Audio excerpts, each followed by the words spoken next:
সবুজ পাহাড়ের মাথা পেরিয়ে সূর্য উকি দিল।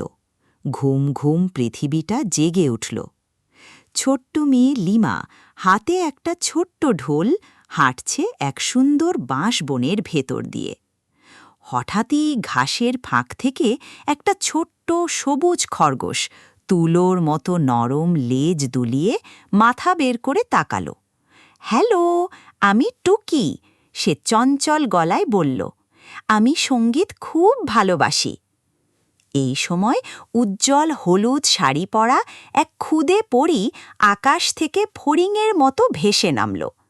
আমার নাম পরী, সে টুনটুনে হাসিতে বলল। আমরা কি একটা প্যারেড করতে পারি? লিমার মুখ খুশিতে উজ্জ্বল হয়ে উঠল। হ্যাঁ, চল করি। টুকি একখানা বাঁশের কাণ্ডে থাপ্পড় দিয়ে তাল ধরল। ডুম ডুম। লিমা ঢোলে সঙ্গে দিল। টাক টাক।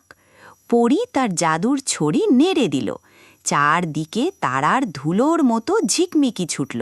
সুইশ!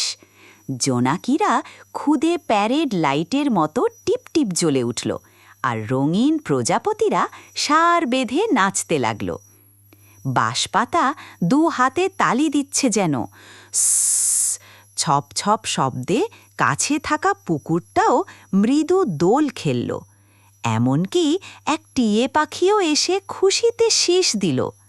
একখানা ছোট্ট ছাগল গলায় ঝুলে থাকা ঘণ্টা ঝনঝন করে বাজাতে লাগল, আর আনন্দের শব্দে ভরে গেল পুরো মাঠ। এটাই সেরা প্যারেড! উৎফুল্ল হয়ে চিৎকার করল টুকি। সবাই হেসে উঠল আর সকাল আকাশের দিকে হাত নাড়ল। এমন আরও অসাধারণ গল্প পেতে আমাদের চ্যানেলটি সাবস্ক্রাইব করুন।